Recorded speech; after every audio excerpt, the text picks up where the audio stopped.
Alright, so this is a special topic video tutorial on the alphabet letter rigging, and the topic is about basically like a checklist in terms of what to look for when you think you are done and complete with the rig. Because like I said before, I will count heavily on how well the rig is completed. Basically, if the rig is bulletproof, and this is a checkoff list in terms of what I'm looking for, and not just in terms of that the rig is fully functional, but secondary things like organization, naming, and all of that. So here's this K rig, right? Obviously, first of all, it needs to be able to animate and that everything is good. So let's select the controller, right? Select one at the top, going down, holding shift, like that. Press E as in Edward. You'll notice that the pivot point, right, for the controllers, the last controller I select, the pivot point will be located there, which is this controller's pivot point is here. Anyway, if I rotate it, alright, so far it looks good. Let me turn on my sampling right here. Multi-sampling anti-alias just makes it look nice. So I already can tell this is clean. I'm gonna undo that. I'm gonna grab this, this, and this, and this. Yeah, see? This, this, this, and this. This kind of stuff, I don't mind, you know.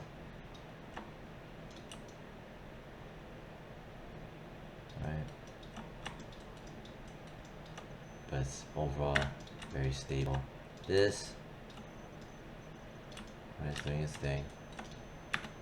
Side note, right, is if I were to select the mesh,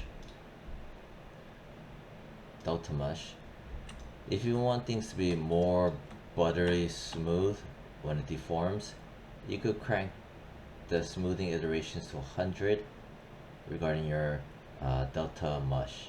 I've talked about this in all the classes, but I'm mentioning it again. If you have a troublesome rig, right, even with the delta mesh that is making it not deform nicely, you could crank it to 100. Especially useful for fat letters like the letter O and the letter B as in Bob. All right. Anyway, back to this. Yeah. Then, for example, we'll hide the mesh. When I select the controllers, you see how they're all pivot points are dead center to the joint center point. All the controllers.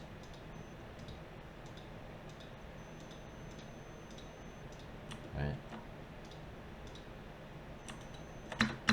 Even the move all, not the move all, but the COG, right? The COG controller, dead center. The global controller, right? If I look from the top, if I hide the bones, right there. If I show the bones,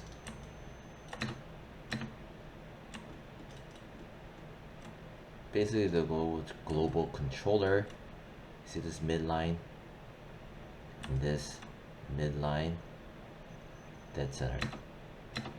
Same thing for the top, midline, midline, hide the bones, dead center. Side view as well.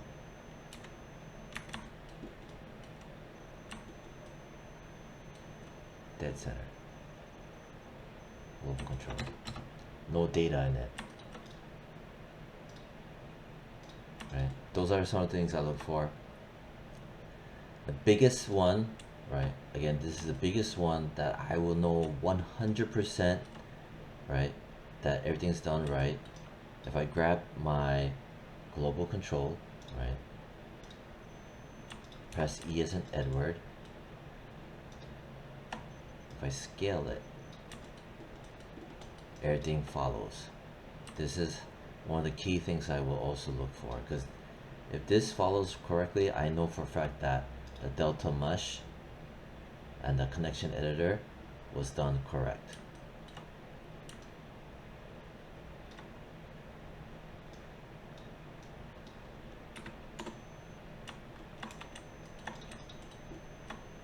Yeah, when you do scale, scale from the center out. Other thing I will look for is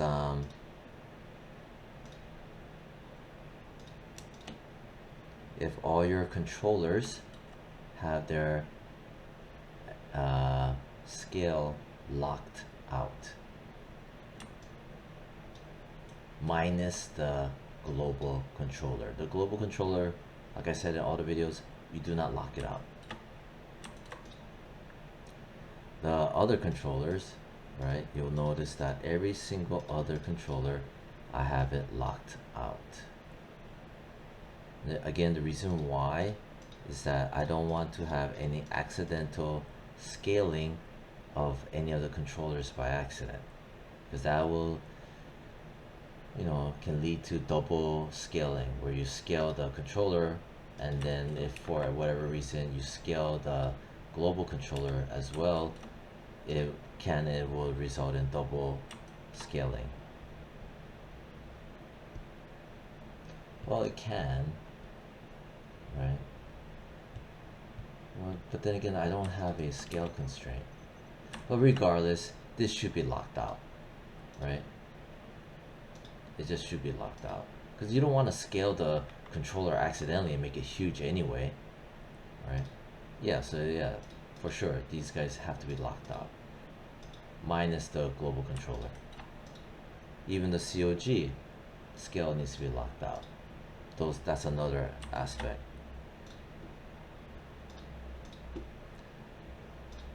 The empty group organizer, right? You know, for sure it should have the constraint coloration, right? Because that's how we end up being able to scale the global controller. And then the delta mesh. The delta mesh, select the mesh under the delta mesh. This should be all yellow, just like the global controller. The delta mesh, see how the global controller now also has outputs, delta mesh 1, yellow, yellow, yellow. Again, this is the global controller, not the mesh. How everyone is used to by now, seeing the delta mesh for the mesh. Well, now the global controller has outputs delta mesh, whereas the geometry mesh just has the inputs delta mesh, versus global controllers outputs delta mesh, and all yellow for the scale X, Y, and Z. So those are the main things that I look for to see if your rig is bulletproof, right? Other things I look for is that, you know, for sure every controller should never have coloration. Every controller should never have any coloration, which the coloration in the channel box means that there's a constraint. So if there's, like I said before, if there's coloration on your controllers, that means you did the constraint process wrong. See, they're all clean, no coloration. Not only that, but coloration on the controllers, for sure something is broken anyway. You won't be able to animate it. Empty group has coloration, which is normal. Yeah. And the logistically, you know, have everything named. For example, K main group, K global controller, obviously K mesh. You know, I even put here K empty group organizer, K root joint, K center of gravity, right? Here's my display layer, K controls, K bones, K mesh. I will look for this. I will 100% look for this. Because if not, if these things are not done, it just makes my grading process harder, and you're just making my job harder. And not only that, but you're compromising your rigs, um, so that, because all this stuff is to help prevent breaking the rig one way or another, and also to help to troubleshoot. So I want the bones referenced, I want the mesh referenced, and to have color and proper naming. And yeah, also you'll notice that I have varying sizes of the controllers, right? You know, it's just to help select it better, right? And I showed how to do that, right? This one right here was a student's one, and the controllers were very short. And what happens is that when you bend it like that, if the controllers are short, it starts to get engulfed by the mesh and hard to control, hard to select. And I showed how to manipulate the size, the length of the controllers, right? You go into here, you select whatever you want in terms of controllers. If you don't see the purple dots, right, you right click on it and choose control vertex. Because maybe you might end up having saying this. So all you gotta do is right click, choose control vertex, and have this set. This will make it so that anything you select is not reference, but in component mode. Anyhow, I grab all of it, and I can just do this. I can just grab this and this. I can do that. Maybe I can grab this, pull it out of it. And that's what I did for all of these, as well as this, the global controller. I can grab it, you know, I can just scoot it out like that. Maybe even more like that, so there's no overlap. I can grab it like that. Remember, I'm using this mode. Alright, pull it out like that so I can just see it better. See? Maybe I can, this one too, I made this one longer too because it was like way over here. And this one especially, I'll grab that. And maybe I'll hold X as an X-ray and just snap it out like here. Hold X as an X-ray, snap it out like that. So it just clicks onto the grid for a certain length. See, it breathes well. Except for here. Maybe I need to make that longer. So I'll grab this, grab all of that like that. Select it like that. So maybe here.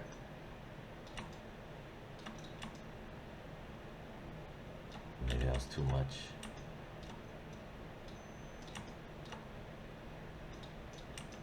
Yeah. Something like that. Anyway, so that's already 13 minutes. So this is what I'm gonna look for, right? If everything is spot on, right? And that effort was made into to turn in something acceptable. Because everyone by now should know about just at least the basics of, you know, having your file properly clean and set up. No duplicates, no copy and paste files, things that will, you know, drive me crazy because I don't know what is going on, right? Yeah. And the K main group should be locked out.